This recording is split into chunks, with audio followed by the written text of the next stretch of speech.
when it comes to choosing a class or teacher, I want to make sure to talk about that as well. Is that what's really important is to do a couple of things. Number one, that you find a class or a teacher that resonates with you, that feels right to you. There is an abundance of Reiki classes out there.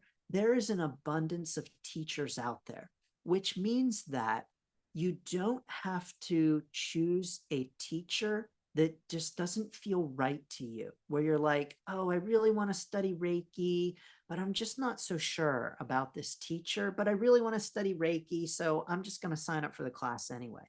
You don't have to do that. You can, and there's nothing wrong with that. But if it doesn't feel right to and resonate with you, know that there are so many other Reiki teachers out there that you can choose a different teacher. Also know that there are so many different types of classes and ways of learning Reiki out there that you don't have to choose a way that doesn't resonate with you. So let's say, for instance, that you really want to learn in person, but you can't find anywhere in your area, but you really want to learn in person. Yes, there are lots and lots of online classes that you can choose from. There are thousands of online classes and teachers who teach online, but you know that learning in person is very important to you, then I encourage you to honor that. I encourage exploring why that's important to you and really asking yourself why that's important to you.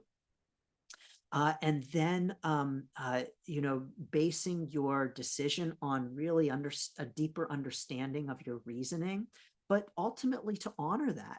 You can always drive a couple of hours to find a teacher if learning in person is really important to you. Or you may find that as you really dig down deep into why it's important to you, you may find that, yeah, maybe you are happy with an online course after all.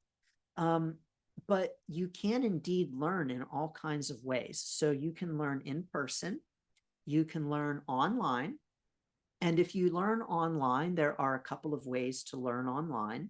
You can have a class in which you take a class where you don't have access to the teacher. You have all of your training, all of your videos and everything online.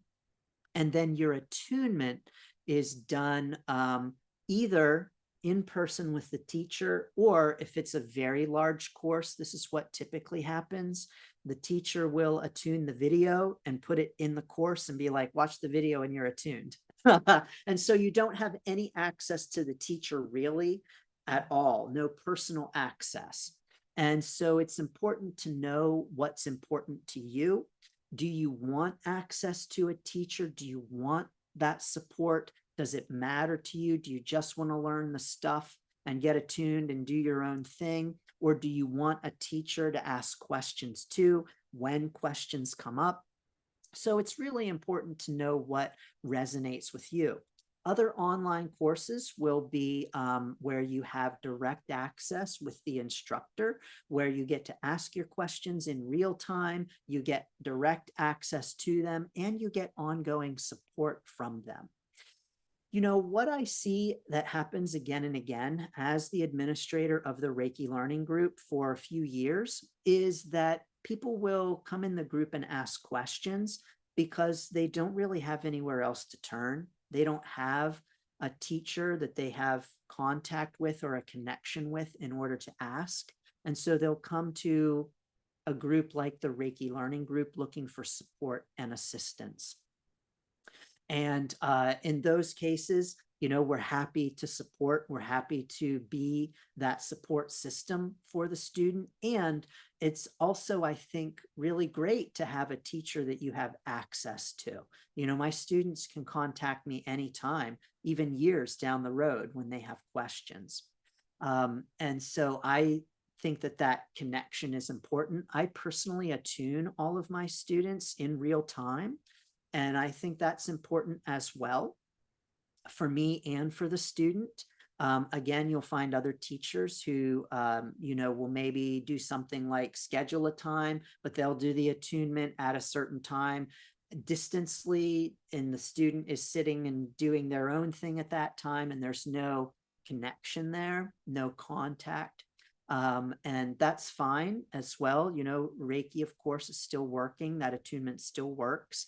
But I think it's important for each student to ask them what feels right to and matters to them and resonates with them in choosing a class or teacher. Also know that there's no rush. So Reiki is not going anywhere, which means that if you're challenged to find a teacher or a class that really feels right to you, know that you don't have to rush into anything, that Reiki is not going anywhere, to trust and know that the right class will come along at the right time, the right teacher at the right time. And to know that if you can't find something that resonates with you right now, that indeed there are plenty of opportunities out there, and continue to look and seek and know that it will happen in the time that it is meant to. Our Reiki journey unfolds in the way and in the time that it is meant to. So know that there's no rush and no pressure.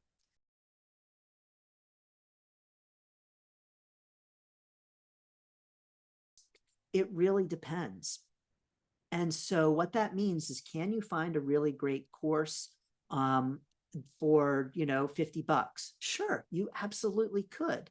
And could you find a not so great course for $1,000? Yes, you could. What I encourage is, before taking any course, to reach out to the instructor, reach out to the teacher, and ask them questions.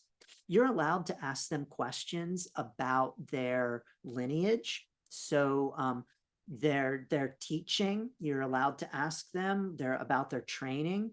You're allowed to ask them about their knowledge and expertise. You're allowed to ask them about how they teach. You're allowed to ask them any and all questions about their course. You're allowed to ask them what their students have said and thought. You're allowed to ask all of those things. And if you get a potential teacher who doesn't want to provide that information, or who is really hesitant to, use that as a signal that maybe this is not the right teacher for you, because any legitimate teacher of Reiki is absolutely going to be okay with sharing about their knowledge, sharing about their training, sharing about how they teach their courses and what you can expect.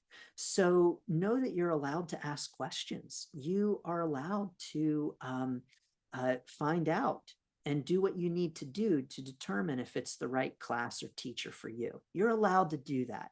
And if you get a teacher who is giving some pushback on that, that might be a signal that maybe this teacher isn't the right teacher for you at this time. I encourage you to feel that out with your own intuition. I also want to encourage you as well that you can't mess it up. And so let's say that you do choose a teacher and you get into your course and you're not so sure about the class, not so sure about the teacher. It doesn't mean that you've done anything wrong. Just know that it's a part of your Reiki journey. And know that you're still going to learn things. You're still going to get the attunement. You're still going to be able to practice Reiki. So just know that you can't mess it up. And so even if you get a teacher and a course that really actually doesn't, after all, feel like the right thing, that it doesn't mean that you've done anything wrong. So I encourage acknowledging that that is just part of your own unique Reiki journey, and honoring that and knowing that that absolutely is okay.